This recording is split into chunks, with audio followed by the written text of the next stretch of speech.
The broadcast is now starting. All attendees are in listen-only mode. Well, hello everybody, and welcome once again to one of our winter webinars. We have got a series of these, which we'll talk about in a minute. I'm just seeing how many people. Wow, actually, quite a lot of people are coming along. That's very good to see you here. Even though I said in my last webinar, this one would be having much more recorded sections, so I could easily focus on the answers. Circumstances collaborated to make that not possible. And so this webinar is also live, although it's mainly with lots of screenshots and things like that. So to give you some idea of what's going on. Hello, Hamid. I see you saying hi. And salut Patrick as well, who is also messaging me privately. He's one of our very good MVPs attending. There'll be quite a lot of MVPs hanging around, and lots of other people as well. Good evening from Rosterland. Hello, Peter. What are you doing over there? Peter Turtle, a guy who I have actually worked with in real life, so there you go. I know what he does for a living, and he's a pretty smart programmer himself. And someone else saying, Andrew Spencer saying, hello, it's summer here. Well, I'm in Texas, and it's not freezing cold, but it's definitely not summer, so you know how it is. Okay, well, today we've got a very, very packed webinar, and I just want to explain what we're going to do. So that how should we say? I'm going to manage your expectations. Howdy, Alan. Yes, good to hear from you as well. Today, what we're going to do is go through some very basic stuff. So if you're an experienced RAD Studio user and you've created Android apps or multi-platform apps before, then I might be showing you stuff you already know. However, I am going to try and do a few little things that people don't always know about, to do with actions and standard actions and stuff like that. So you never know. It was stormy in Chichester. Yes, I'm indeed glad to be in sunny Texas, Stephen. Yes, it's not that sunny actually. It's about to rain, but there you go. But it's definitely warm. And hello from Amersham. Hello, comrade. Yes, I know you quite well, and I know Amersham very well as well. My ex-sister-in-law lives there and around the Cheshire area as well. So I won't be able to keep saying hello to everybody because I want to get through the material that we have. This webinar is probably going to run to about an hour or more. So sit back and relax. If you've got somewhere to be going in an hour, or you can't make it through the whole hour, or even if you can't make it at all today, this will be recorded and we will put the replays up. There will be a blog post, which is not up yet, but the blog post will include all of the slides and all of the video as well. So you'll be able to see what happened, and I'll be answering questions at the end. I can't answer them during the presentation because I just don't have the brain power to answer questions and present at the same time. But I definitely make sure that I do say hello to everybody, including Vladimir and all the others, and also make sure that I try and address as many questions as I can. So I think that's probably enough to talk about for now. So let's get on with today's presentation. So who am I? Well, if you don't know me by yet, I am Ian Barker. I'm your presenter today, and I am Embarcadera's developer advocate. That means that I am kind of the wedge between the users and the company in some ways, but also I'm here to represent the company's products and show you what they can and can't do, and also to take feedback and talk about things that RAD Studio users and Delphi users and C++ users are happy or unhappy with. And I often give out my email, and I really mean it when I say, if you've got an issue, you can email me. There's my email address. It's there for everybody to see. If you email me, a couple of things will happen. First of all, if you're telling me about a bug or something like that, it's very unlikely that I'm going to give you any technical support if you can't make something happen or something like that. There are people much better than me who can do all of that. So I won't be giving you technical support if you email me. I'll just refer you to the support people. Likewise, I'm not going to get you a massive discount or anything like that, or any freebies on the product. I can't do that. I mean, I probably could if I push hard enough. Christopher says, hello, is anybody there? Yes, Chris, we're definitely here. So I'm not there for that, but pretty much anything else. If there's something you think we could add to the product, if you think there's something that doesn't quite work as well as it could and maybe an improvement, if you want to tell us something that you really like about the product, then go ahead, because we'd like to know the bits that people are enjoying, because that's where we want to focus our efforts as well. Likewise, if there's something that really, really doesn't hit the mark and you think, oh, this is absolutely awful, also tell me that. I don't want you shouting at me. I don't want you, using profane language and things like that. Keep it professional, keep it friendly. But I am a developer. I do work full time as well as a software developer. I get up every day and I write code. So I do understand where you're coming from. Just to address something that has come up in the questions, Hamid says, hello, the webinars are good, but it would be better to solve the FireMonkey problems, especially the 3D problems. There are some things happening in terms of patches and stuff like that. If there's a specific quality report problem, so an RSP as we call them, if you let me know what that is, I can find the status on that for you and let you know where we're likely to go with that. I can't guarantee we'll fix anything. Software engineering on the scale that we do, we go to every country in the world almost, including Japan and all sorts of countries where we have to translate the entire user interface into a different language. It's a big task. So we can't just roll things out willy-nilly. It's not like changing a little line of code in something and then scrolling it out to everybody. No, it's a big project. But we'll do what we can, and I'm glad you like that. Stop saying hello and just do the webinar. Mark, come on. You can watch this and record it later. We are going to be on YouTube as well. So if you like what you see, or if you want to know more about some of the things in the future, click on the like button now and click on the button that says subscribe to Embarcadero YouTube channel, and you'll get alerts. We won't spam you. We don't even know who you are, but it will give you a little notification bell the next time we do a live webinar or something like that. And talking about the live webinars, today's one is how to create a real Android app step by step. That is actually what we're going to do, and I'll show you that in a second.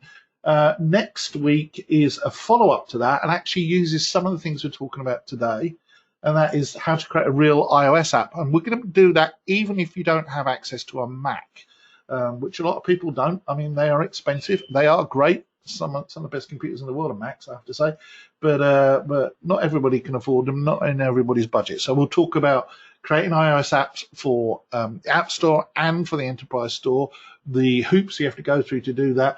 And then we're going to build on some of the things we looked at today to reuse the code and then use the iOS app as well.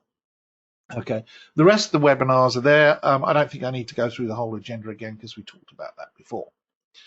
So very specific things. Again, the links will be on the blog so that you can get to them. These are specific articles that talk about Android features. And so in this case, you just put blogs.embarcadero.com / and then one of those three very long titles.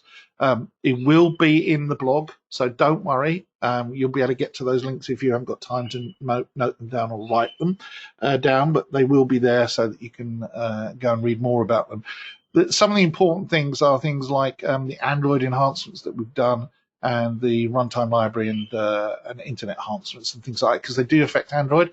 But things like Skier are actually quite important as well. So go to the blog, read more about it.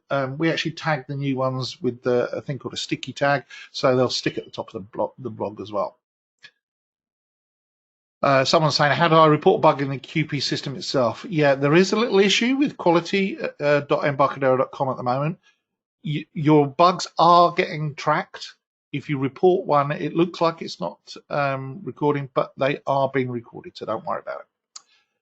And to go back to the blogs, this is probably the most important one, and this is a call out from that particular list of features. Enhanced. In RAD Studio 12, the FireMonkey application and platform was enhanced significantly for native 32-bit, which really is kind of obsolete now in the Android world, and native 64-bit Android ARM applications. And that is for Android 14 and downwards to 10. That is more significant than it might sound. Android 14 is the latest version of the SDK, or API level 34. as Google like to call it. And those are, the most recent phones will have those on. I have a Samsung, a relatively recent one, and that will update to the latest version for the next couple of years, I think. But the thing about Android compared to Windows and iOS is that you will come across users that are using older versions of Android. And the reason is that Google, or the Android people, whoever, I think it's Google and Alphabet, I think they call themselves now, they don't always support older hardware, and lots of reasons for that. But you will come across more people using older versions of the Android system. Someone's saying they can't connect their Android phone, a Galaxy S22 Ultra, to my computer, but nothing happens. Actually, Victor, that is exactly the mobile phone I do have, the cell phone I have. I have a Galaxy S22 Ultra as well. So we'll talk about that in a minute. And someone asking about C++. Yes, unfortunately, at the moment, the C++ builder and C++ personality in Rad Studio can only target Windows. That is something we're trying to address. It's partly due to the move to CLang or Clang. But right now, if you want to do cross-platform, you either have to use 11.3 of Rad Studio or C++ builder, or use Delphi. We are doing something about that. I can't give you any timescales on that, but it is something we don't want. We don't want that situation to persist. I know it, it's a problem for a lot of people. We're trying to do something about it. I'll talk more about that another time. So yes, Android fragmentation, it's a problem. You will get customers with old devices, and I mean really old devices. And the furthest back that we practically go to is Android 10. And the reasoning behind that is that people on Android 9, which I can't remember what they called it, looping lollipop, they always have weird names for these things. If they're 9 or before, there's just so many features that don't work. There's a point at which you have to say, you know what, we have to move on. And so we can do 10, which is 5 or 6 years old now, up to 14, which is the current one. In order to understand what needs to be set up, if you've never done it before, click on open the IDE, Rad Studio, and click on Help, and then Help Wizards, and then Mobile Help Wizard. And what you will get there is a screen full of information, and it looks like this. And this Mobile Help Wizard is mostly going to work for you in that it will probably match what you've got. But there are lots of varieties of the way that devices work on Windows in particular. And also it can be quite different if you're plugging an Android device into a Mac. However, if you go to that Mobile Help Wizard, it'll tell you how to configure it. Now, Victor there said that he was having problems with his S22.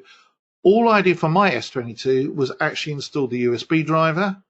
And one thing that you do need to do is restart your PC. That's what I found with my laptop. My laptop is a HP Envy, and I always use it with the USB cable plugged in. And that, for me, is a combination that seems to work every time. I also do iOS development, and I plug that in with a cable as well. So all I can say is that the two things that you need are the cable, the driver, and rebooting. Once I do that, it then seems to work. If you haven't done that, there may be a step missing, and we're going to talk about those steps in a minute. An important bit of advice in that particular section, and you click on the Android tab, if I just go back to that. So click on the little Android tab where that orange line is. But yes, if the bit of information that you probably miss is enabling USB debugging on an Android device. And on an Android device, it's quite straightforward. So what you will do is it's hidden in those instructions, but if you don't do this, your device is never going to appear. Okay, so install the USB driver and then do the following. Go to your device, and this is actually a screenshot from my own Android phone, my S22 Ultra, and Victor says he restarted the phone several times. It worked up to 1 month ago, now not anymore. Okay, all right, well, we'll look at that later. Go into the settings and select About Phone. Select Device under that menu, okay, and then select Software Information. So About, Device, Software Information. If you scroll through that list, one of them says Build Number, and it's the Android build number that you have. Click on that 7 times. I know it sounds weird. It's like an Easter egg almost. But if you click on it 7 times, by the time you get to the 6th click, it will say you're about to enable debugging on your device, developer options on your device. Are you sure? And the answer is, well, yes, because obviously you want to be able to do that. Once you click yes, when you go back to that settings menu, you will see the new option at the bottom, the number 2 one that says developer options. So if you do it right, that's where that new option is. Okay. Now that gives you a new menu that isn't normally on display for mere mortals like myself, and so at this point you're in kind of developer god mode, so to speak, and it gives you that extra developer options. One of them that I always make sure is set, because it isn't actually sometimes set by default. Can't remember when that changed, because it used to be that it was always on, but I noticed on my Samsung I had to turn it on. So I don't know, maybe there's a setting that's incorrect or whatever, but go into there and say enable USB debugging. Okay, the USB cable is a standard charging cable. It plugs into your laptop and plugs into your phone. Okay, when you plug it into your phone for the first time, you'll see this screen that says are you going to allow USB debugging? It will show an RSA key fingerprint, which is just effectively the MAC address of the computer. It's hex encoded. If you don't say yes to that, if you just say allow, it's never going to work. It's one of those things that yeah, someone's saying you can do it in the gallery. Okay, and yeah, you can allow USB debugging. There's a little checkbox down at the bottom right there, bottom left, that says always allow for this computer. I actually turn that on always because it's my own personal device. But if you're debugging on a customer's machine or something like that, then you really don't want to do that. That would be a bad problem. Now, how do I start a new multi-platform project? Okay, well, 2 things about Rad Studio. There are 2 development frameworks that you use, okay, for those that are not aware of it. For Windows applications, and I mean only Windows applications, then you use the VCL framework. And VCL stands for Visual Component Library. And it's basically very, very close to the Windows API, the metal, so to speak. And it allows you to create Windows apps that make the best use of Windows, because it's calling the APIs directly. It wraps a lot of the Windows APIs. It provides a very specific Windows functionality. But VCL is only for Windows apps. If you wanted to create apps that can work on Windows, Mac, iOS, Android, Linux, then you need to choose multi-device application. When you choose that, you are using a thing called FireMonkey. You'll also see it sometimes called FMX. There are 2 ways of getting to that, but what the framework does for FireMonkey is it doesn't use any of the low-level APIs directly. You use what's known as an abstraction layer. So whenever you try to do something with the someone said, the 7 clicks, they do it via the gallery. Yes, okay, I understand. So when you're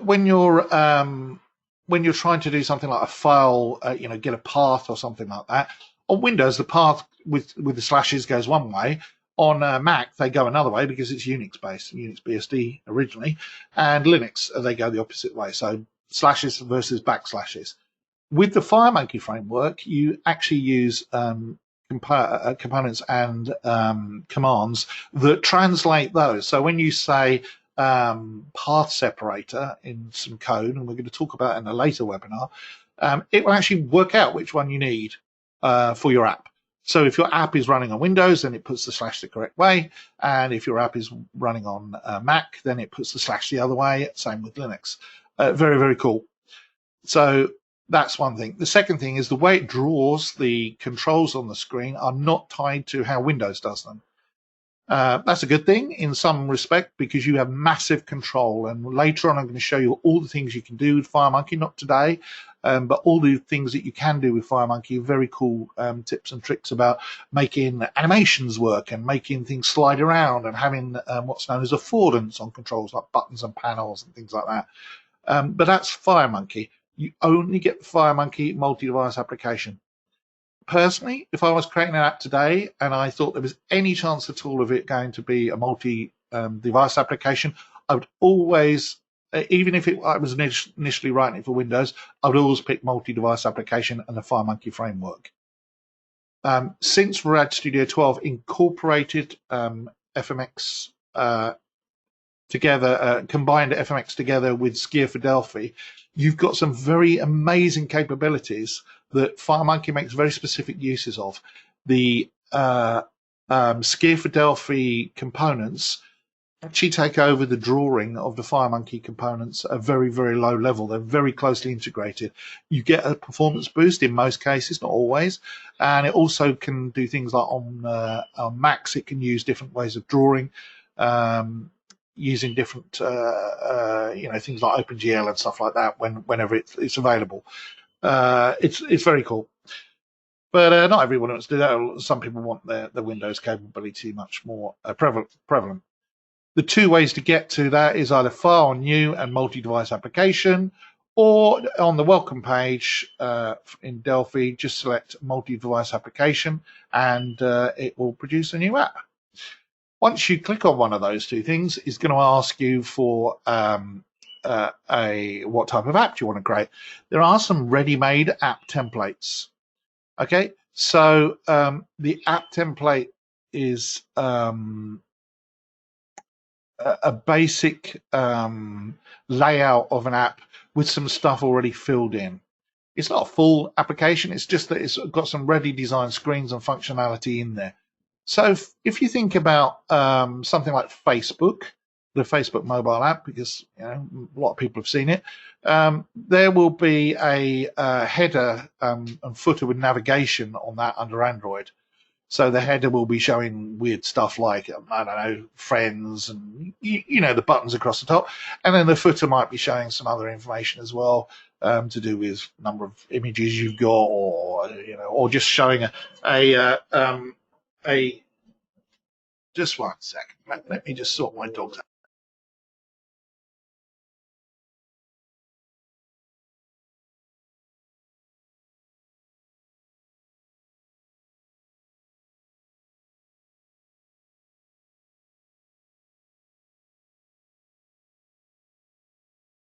Sorry about that. Joys of a live broadcast. My dogs are about to go and fight with each other.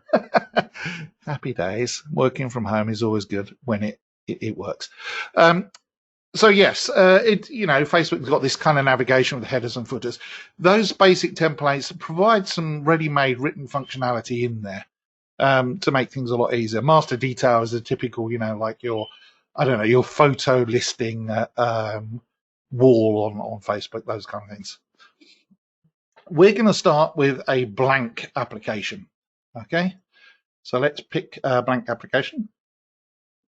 And once you click blank application, you should end up with a nice blank app, nothing on it, just a blank screen. First thing I want you to do is then click on the Projects tab of the Project Manager. And once you've done that, you need to make the Android part of it active as well.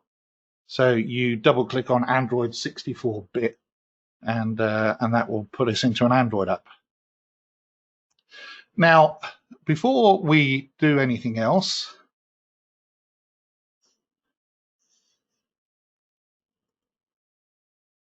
the thing that we need to do is to make sure that we can actually have our device. So if we followed our device as a target, so it's not enough to just say Android 64-bit.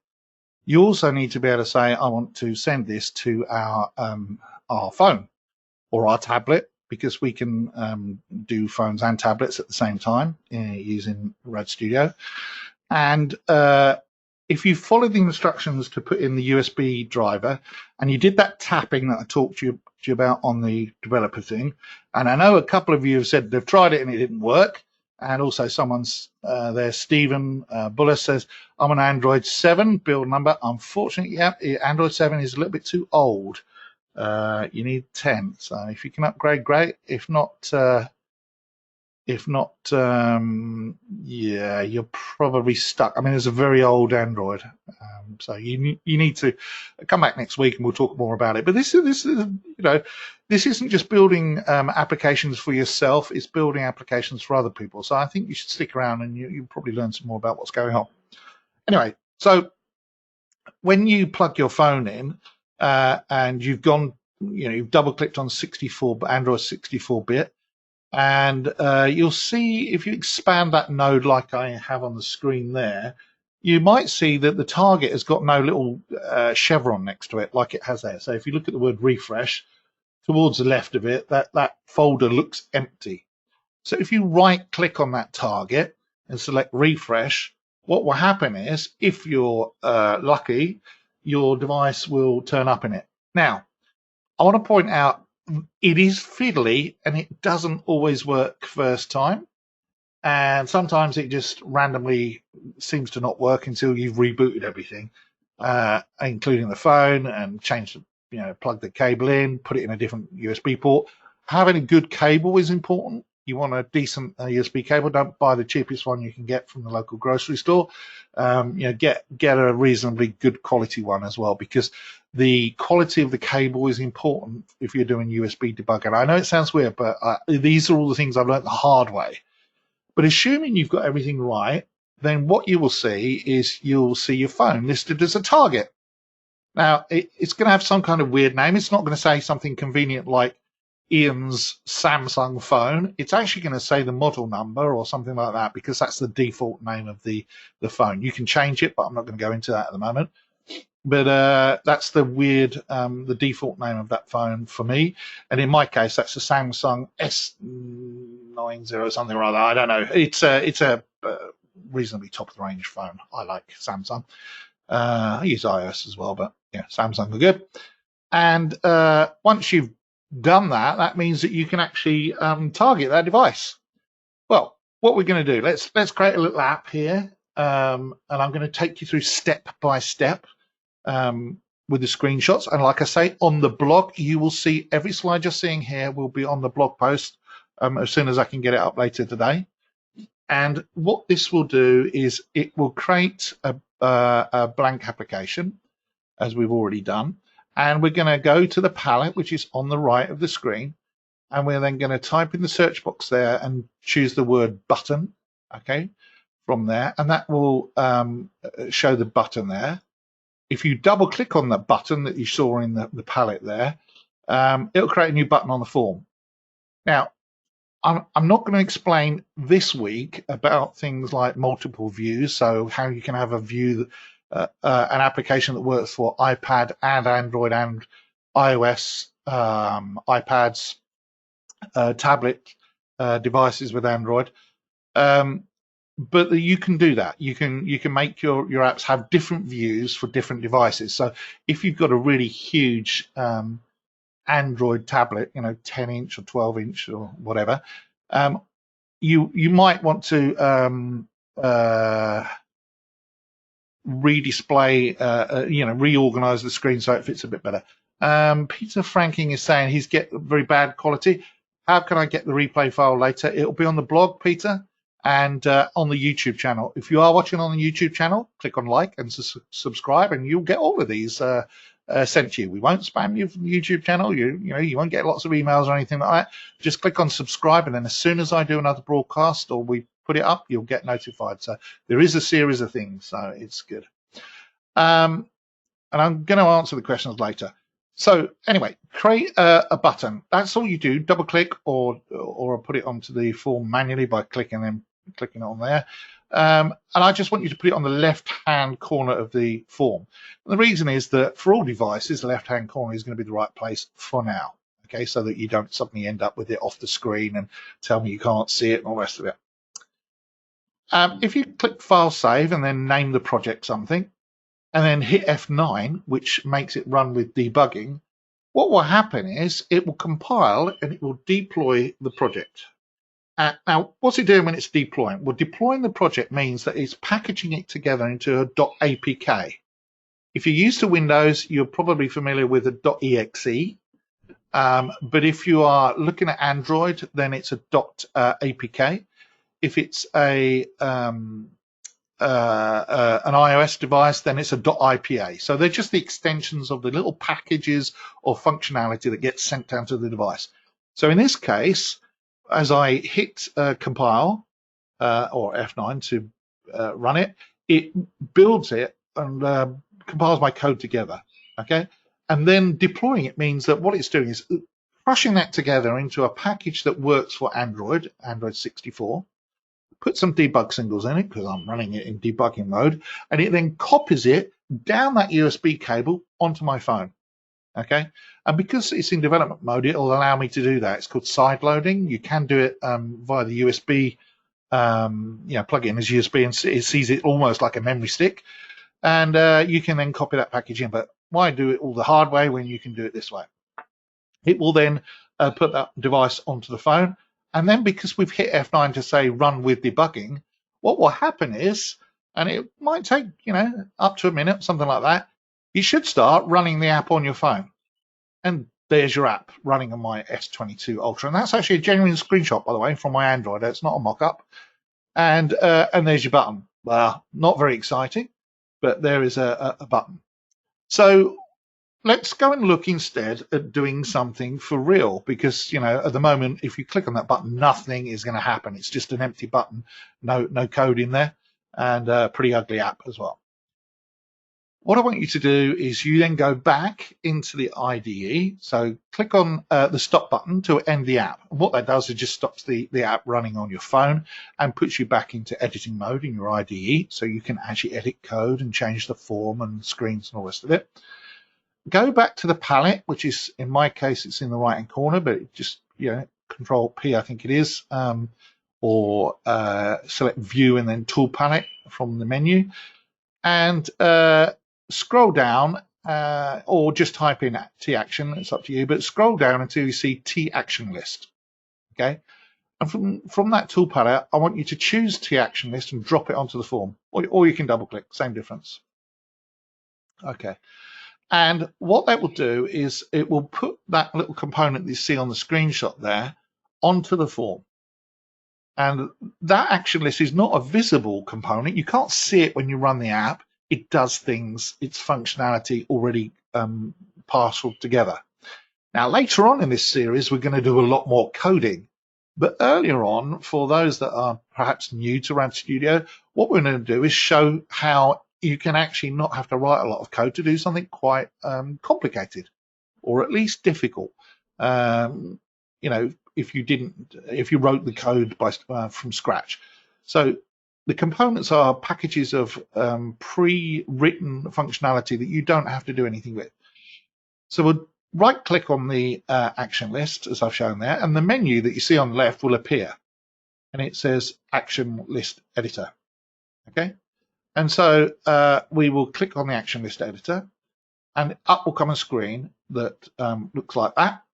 And the leftmost button that you see there, the one that's got the kind of yellow or orange star there, if you click on that drop down next to it rather than just the button, so click on the drop down, it will show you that menu. And there are a couple of things you can do.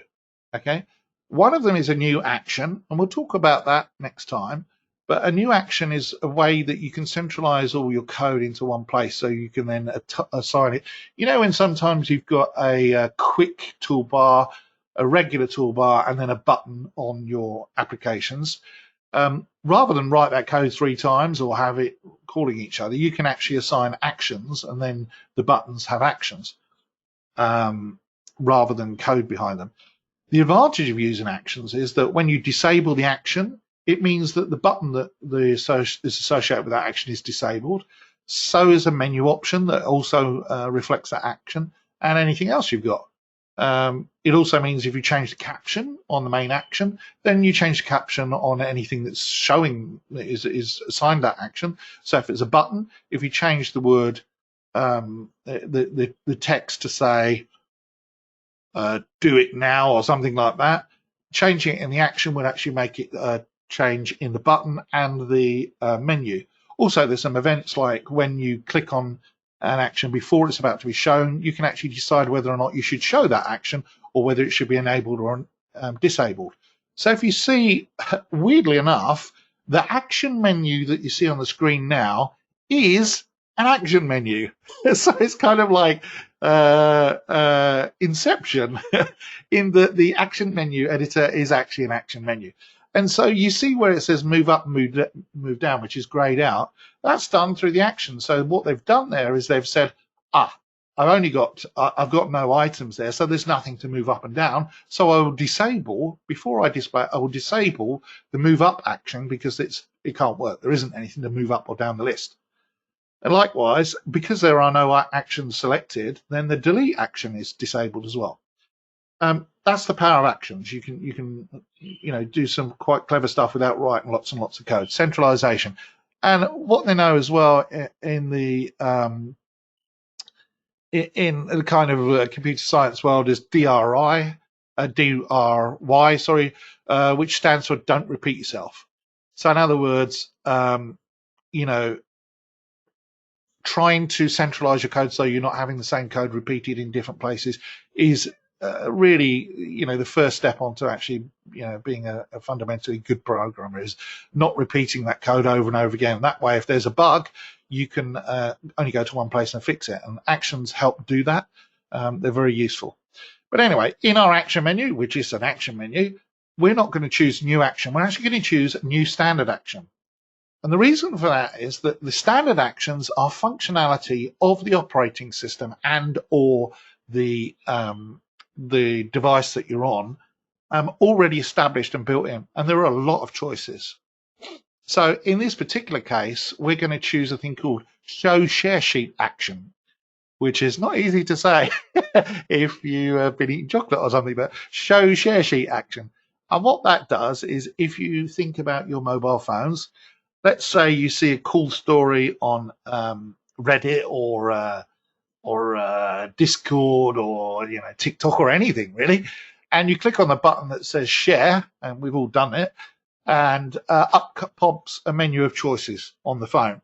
And on that menu of choices could be share to email, share to Facebook, share to Twitter or /X, share to something else. And that's what the share sheet action does. The good news is absolutely no code required from you to do this. It's built in. Brad Studio 12 gives you the opportunity to just do that by creating that new standard action. And we're going to pick share sheet action. You can actually do that as well by, as you can see in the top under the word action, you can actually click on the button and then say new standard action and do it that way as well. I just showed you the action controller to do it that way because it's just easier. And I've actually shown a few more in there just to make it a little bit easier so that when we talk about the structure pane, which is on the left, you can see where those actions end up. And it's quite important to know where they are. So I've added a few additional ones there. For example, take a photo from the library. When you pick a library from your gallery in the Android or pick a library from the iPhone photos section, that functionality is already written for you. You can actually do that with one line of code, and it will show the gallery, allow the user to pick a image, and then we will get that returned back to you as a bitmap, and you can do whatever you want with it. You can literally print it to a screen, load it to an image. There's lots of examples of doing that. Same as taking a photo from the camera. One line of code to actually take the photo. Very, very useful, extremely powerful. It makes life a lot easier for developers. But we're going to show the share sheet action, which is what we're going to do. So we're going to pick the one that would be in your structure pane that says show share sheet action, which is still a mouthful. And we're going to do a couple of things. It will end up with an object inspector on the right. And then what I want you to do is to go in and select the events. Okay, if you see just about on the right, it might be a little bit small. There's a thing that says on before execute and on can action exec. Okay, so the thing that we want to do is add some code for on before execute. Okay, that for the share sheet is the important thing. So there are two properties that are important for the share sheet. One of them is .bitmap, excuse me, and the other one is text message. Now, if you put something in the .bitmap and then share, when they go to click on the share button, or however you're going to trigger it, the bitmap will be possible to share it to, say, email or photos or a friend or anything else. The other one, .text message, is literally some text. So if you were wanting to say they selected some of your text in your app that was some statistics, say for I don't know, a number of people that have visited your website or something like that. If they click on share sheet action to share it, you would go and set in the text message whatever the value was that you wanted to share as text. Okay. If you want to prevent them from sharing some things, you can mess about with the can action exec event. And so at the moment, I've got it set to true. That means, yes, you can share this information, and that would then trigger the before execute functionality. But if I wanted to prevent it because it was private information, let's say it's medical information, they've selected something embarrassing like, toe fungus or something horrible like that, you could say can exec equals false, and then the share would not work. Okay, which is very, very useful. Okay, and as I said before, you can select the button, the events tab in the object inspector, in the action property, choose our standard action, etc., etc. Now, when you hit F9, once you've done that on your button, sorry, I should make it clear. Select the button. Okay, I went over that bit quick tonight. Select the button, and then on the action, if you click on the action in number 2, it will then list either the new actions that we talked about, but now it will show you the show share sheet action one, which we put in our action list earlier on. Okay, if you click on that, the button will then do stuff based on that action.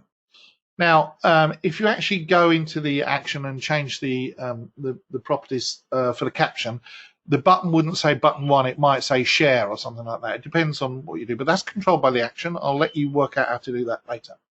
But once that's working, once you hit F9 and click on your button in your app, up will come the share sheet. And as you can see in the top of that screen there, this is, again, a screenshot from my directly from my phone. There is the thing that says I am some text, and is the text of the code that we put in, and it's ready to go. Okay, and when I click on the button and that share sheet displays, there's my text. I can say copy and copy it to the clipboard and do something with it, or I can share it to one of my friends, and I've blurred a few of those out because I don't even know if they want me to admit that I'm their friend. And you can also pick quick share and Gmail and messages and Edge and all the other things that are built into the phone. That screen will look different for each person. So, for example, you can see there P4D and D4P. Those are Python for Delphi and Delphi for Python group that I'm a member of. I help with that project. And I can share that text. I am some text directly to Skype. In fact, I tried it yesterday with my wife, and I was able to send stuff to her phone, and she was like, "Wow, I didn't know you could do that." And I said, "Oh, look, it's one line of code," and she was quite impressed. So, very, very powerful. At this point, we have a running application. Now, it doesn't really do a lot. And next time, in the iOS app, we're going to look at some more features. Okay, because obviously this is not really that useful. And we're trying to keep things to 1 hour bite-sized chunks, so we don't, we're not going to go into too much depth today.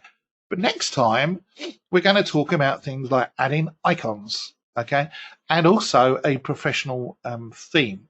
And by professional theme, I mean if you go into Get It, so you go into the IDE and tools and Get It, there are dozens and dozens of professional looking themes in there that will make your app not look like a grey slab of goo, but actually something beautiful.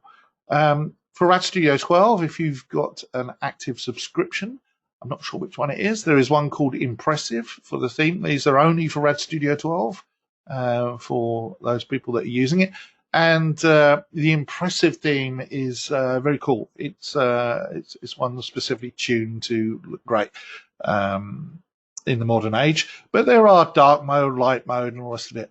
Next time for the iOS stuff, I'm going to skip a lot of what we're talking about now. And everything that I show you in the iOS app, within reason, is going to apply to the Android app as well. And in fact, everything we've done in the Android app also translates really into the iOS app, because that's the point, that's the strength, the power of Rad Studio, is that you don't have to keep writing different code for different devices.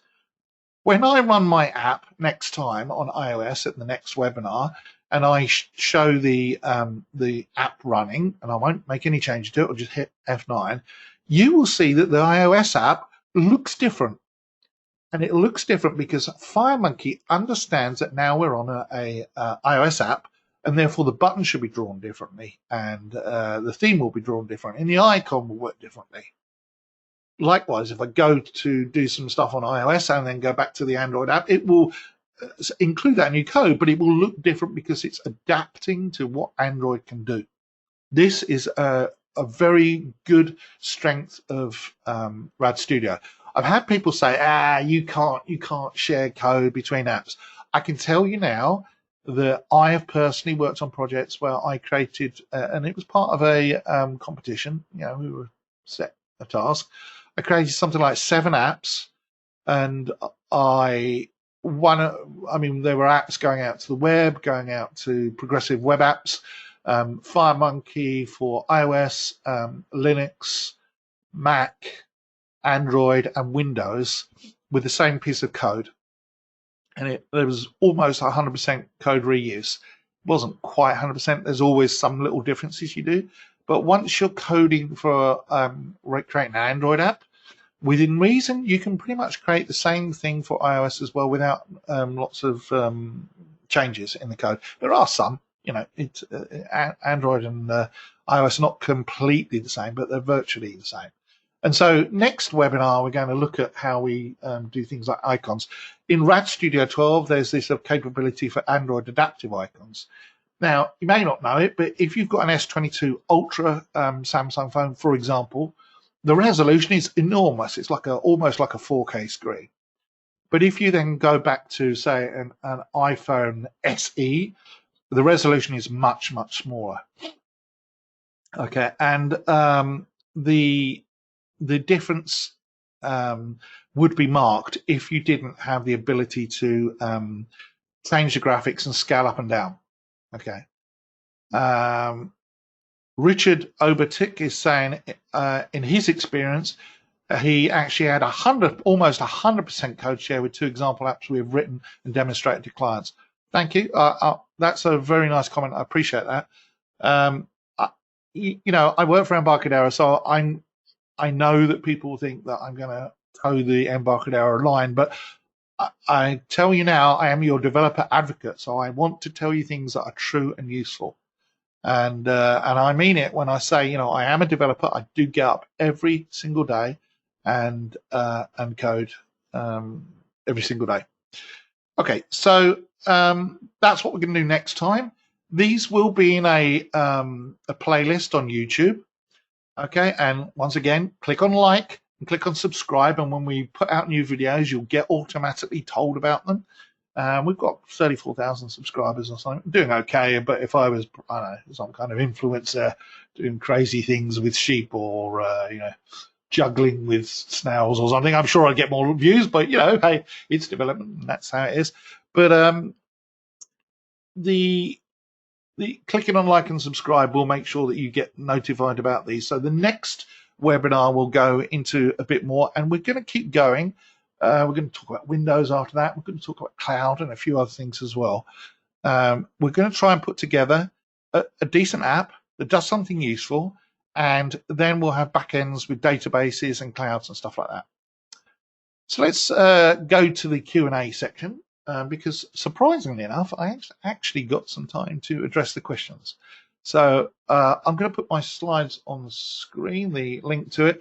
That link is not active yet, so don't come back and tell me that you can't get it, because I know it's not there yet because I'm still doing the webinar. But once the replay is available, if you're watching this, then if you click on that link, you should be able to go to the slides and download them. So let's have a look at some of the questions that we've got. Ability to control your theme to be almost identical on different platforms. Yes, that is correct. Okay, so FireMonkey and Rad Studio will adapt so that things look almost the same on platforms, except for things like with iOS, navigation bars are in a different place to where they are on Android. Android has them at the bottom, iOS has them at the top, you know, the back button and all the rest of it. Also, the Android ones look differently. The home button's a circle, and it's not the same on iOS. But yes, it's very interesting. And also Richard also said that he found there was almost 100% reuse. Yes, that's the strength of Rad Studio. It's pretty powerful. It doesn't. I'm not going to tell you that's always going to work out that way. If you're doing some very particular stuff with Android, then that's, you know, you got to realize that there are some hardware differences and very low operating system differences. When you start looking at you know, functionality like notifications and stuff like that, there is a notifications component and it does work on all operating systems, but there are significant differences to the way they work on iOS to Android to Windows and all the rest of it. Enrique says, is there a good recommendation? Well, funnily enough, I think I've got a link for it.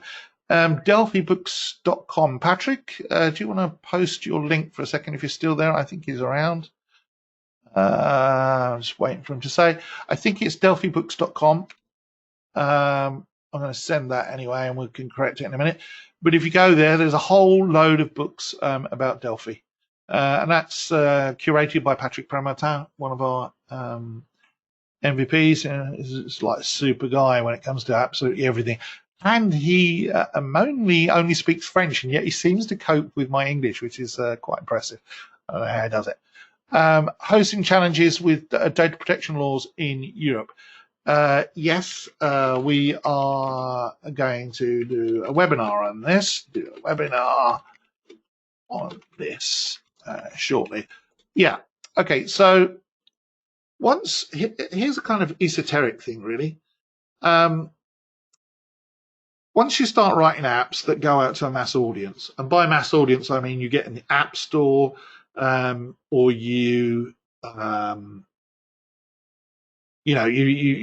ship them out to a lot of customers and you sideload them, or you're an enterprise app or something like that.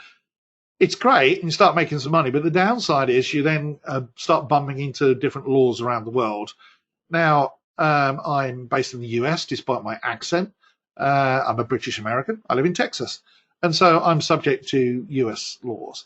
However, I do write code for the UK, which up until a few years ago was part of Europe. So there are lots of European laws, but also my apps are used in Denmark and a few other places. So yes, I bump into problems to do with my apps and data protection, GDPR, and also in the US, HIPAA, because I write one app that is a camera for nurses, taking photographs of people who've got injuries. I know it sounds horrible, but that's what it does.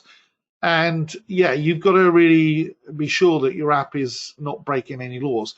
We've got a webinar on this coming up. I can't remember exactly when it is. Let me see if I can click on something to find out. 26th of January, 2024. We're doing a webinar all about it, where we discuss exactly that. someone called Tester, who I suspect that might not be he or she's real name, says, why do Embarcadero limit actively the OS target to Android 10? Approximately 10% of users can't be reached that way. Actually, the reason we limit it is twofold. One reason is that we can't actively support it because the SDKs are no longer actively maintained by Google or someone like that. And that means that we can't then guarantee that what we're providing is secure, which is a problem. And I don't mean guarantee, but at least know that it's secure. Also, our research indicates that there are fewer and fewer, if not hardly any, devices lower than the Android 10. So if you've got Android 7, I appreciate to you that is good, but you're probably in the minority when it comes to the number of people who are using it. Someone's telling me DelphiBooks.com doesn't work. Let's see. I didn't have that link. Let me see if I can just put it up. I think Patrick's probably fallen asleep because it's late. Let's have a look. Delphi. It's probably .org or something, isn't it? Let's see. Sorry, everybody. I apologise. Oh, Patrick, I do apologise. If you're around, I should know your link. I think it's delphibooks.org. I'll put, look, I will put that a link to on the replay slides. Okay, so you can find it.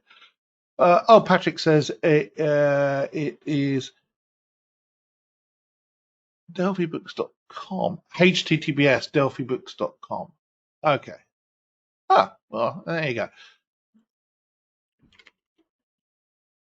There are a lot there. Packet, P-A-C-K-T, they do a lot of Delphi stuff. We're going to do a blog post rounding up a bunch of books. There are some new books coming out. And in fact, on our Friday webinars, which are more esoteric subjects, we're actually going to be interviewing some developers and also interviewing some authors as well. So the authors will be talking about their books. And there's some great new books that are literally coming out. I know because I've written the forewords for 2 of them, and so I got to see the content before they were ready. But you know, Delphi is very much alive, and in fact, if anything, is becoming more and more prevalent. We've had a huge response to Rad Studio 12, and that's a very encouraging thing as well. So you know, it's good. I think it's a great release. It's a huge release. So Alan Fletcher is saying this is the link. Thanks, Alan. Replying delphi-books.com/en/index.html. Yeah, okay. Are we going to have a talk on writing adaptive apps? John, I am not sure what you mean by adaptive apps, because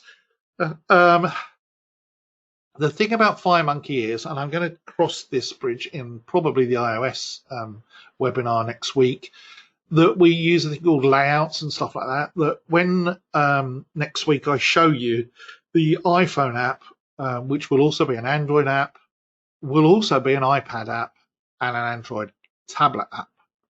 And so what will happen is, as I show this on a tablet, and also you can run this on Amazon Fire devices as well. When you turn the tablet on its side, it adapts the screen and the resolution and everything. And when you stand it back up again into portrait mode, then it adapts as well. But also it will adapt to each of the different devices. So if it's a phone, then it will fit the phone size. If it's a tablet, it'll fit the tablet size. So if you're talking about adaptive apps in terms of web apps, we don't need to do that. FireMonkey is way beyond that. If you want to talk about adaptive web apps, then that's a different subject. We are planning something about web stuff in February. And in fact, on the 6th of February, we're going to be targeting the Raspberry Pi, which is a really cost-effective device.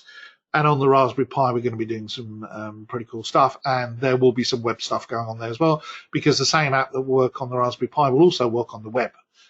Someone says they're looking forward to the Raspberry Pi seminar. Yeah, you know what? Me too. And I might have some guests along as well.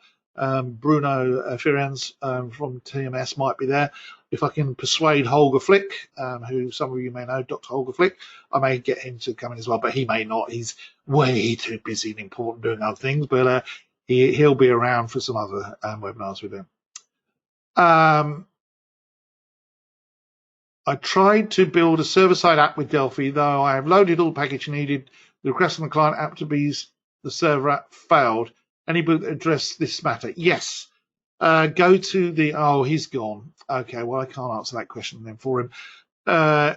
With server-side apps, actually, we're going to talk about cloud apps later in the year as well on the 30th of January.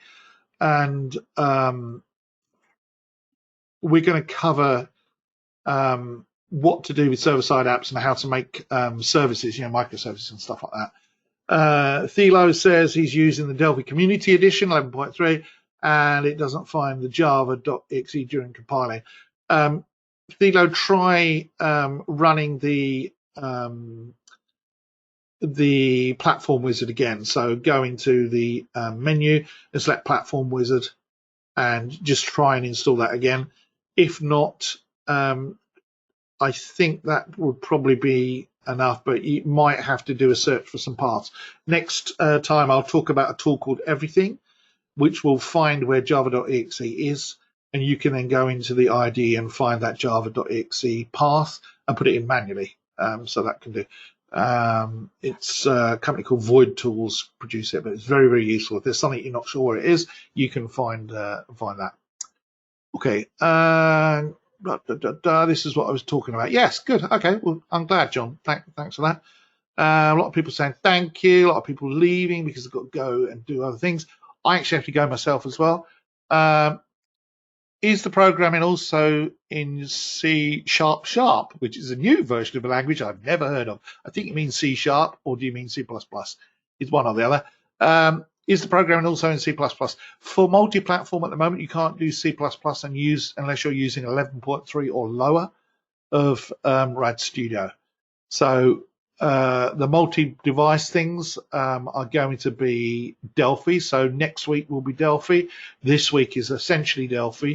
On the 9th of January, when we talk about Real Windows app, that will be C++ and Delphi.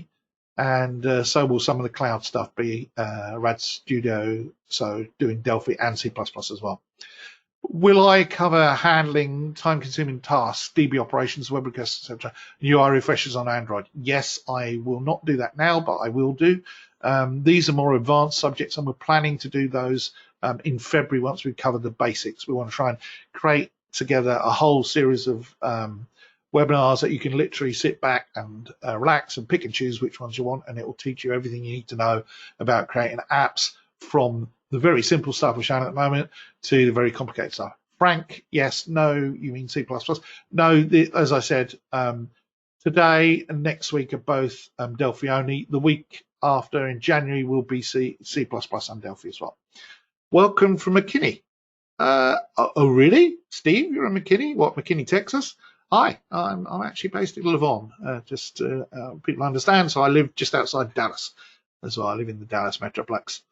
Anxious to port apps to C++ build 12. Yeah, okay. All right, well, good luck, Stephen. It's good to hear from you. I've emailed about Android SDK connection, easy fix, USB debugging. USB debugging was not selected. Well, there you go. That was as I said, I noticed in one of my slides, USB debugging is turned off by default, and you actually have to go and turn it on. So if you're not sure and you're watching the replay on YouTube, click on like and subscribe. Scroll back to the bit where I talked about USB debugging and just click on that setting, because it is one of those things where I don't know why it changed. Google and people like that like to make these changes, not us. It's nothing to do with us. Embarcadero, it's something Google do. But once he got it selected, it was now working for both. Hooray! I'm going to say hooray, hooray. So that's good. yeah, it's just one of those things. You know, what can you do? Okay, are all the Git components and libraries now complete for Delphi 12? I'm assuming you mean. When you say complete, I'm not quite sure what you mean. Where can you find the link to this presentation later, Vanessa? Go to blogs.embarcadero.com and it's there. But if you see on the bottom of the screen there on the right, that link, if you write that down, the replay and the slides will be up available later, hopefully today, if you're listening to it live in a couple of hours. If not, it'll probably be already live once you watch this on YouTube. But it will be also listed on the blog, be on blogs.embarcadero.com. Maybe I should spell the company name properly, otherwise that would be a problem, wouldn't it? So it's going to be there. Blogs.embarcadero.com. You see 90% of the things I'm going to be doing will be on there, so that's the place to do it. We do them on learndelphi.org as well, and learnc++.org as well, which are also two of our properties. Woodrad Studio 12 support C++, x64 Android apps. Vladimir, no, it will not. Not at the moment. If you want to do that, then I would suggest you use 11.3. If not, try using Delphi. Not a choice we made willingly. Unfortunately, there was nothing we could do about it. Pat D's gone, but he said, have to run, great session. Thanks for putting it on. No problem. That's good. Is it possible to write apps Android for the Android TV platform? Says Igor. The answer is yes, but okay, yeah. There's an answer to that.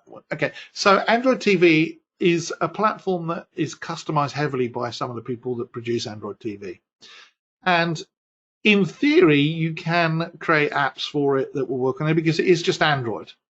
However, it depends on the TV provider whether you can actually, install your app and off it goes, because effectively they don't have an app store always, or if they do, it might be a very heavily maintained app store. And one device that I found out recently that we probably can target, and I'm looking into it, is the Meta Quest 3. Because my wife bought one, and I was surprised to find out it runs on Android, which was a revelation to me. Now, it does use things like Unity, game engine and stuff like that for the graphics, but looking at what I saw, I couldn't see any reason why I couldn't write an app that would work on the Meta Quest 3. I'm going to try this later. Now, if Jim McKeith was around, and if you're listening, Jim, hi. But if Jim McKeith was around, I guarantee you, if he had a Meta Quest 3, he would have already written an app and had it plugged into his brain directly as well, because Jim's the ultimate crazy professor. He's really very talented guy. He's gone off to do some other things, and he's got a new job, which we'll be talking about on the 19th of January or later. We'll see. But yes, it's good. Victor says... actually, Ted says, will a replay of this session be available? When? Later today is the answer, and the link is on the screen. And the link is on the screen. And also, if you go to blogs.embarcadero, it will be there as well. But the replay will appear on YouTube eventually, but we'll have links to it so you can get to it. This is why we keep saying, go to our YouTube channel, subscribe on it, and everything we do will go out there. Any webinar will be recorded for posterity onto YouTube. So we don't want to tie you down to, using GoToWebinar, but there are advantages to making sure we're talking to the right people using GoToWebinar. It also means that the chat and the answers are relatively sane.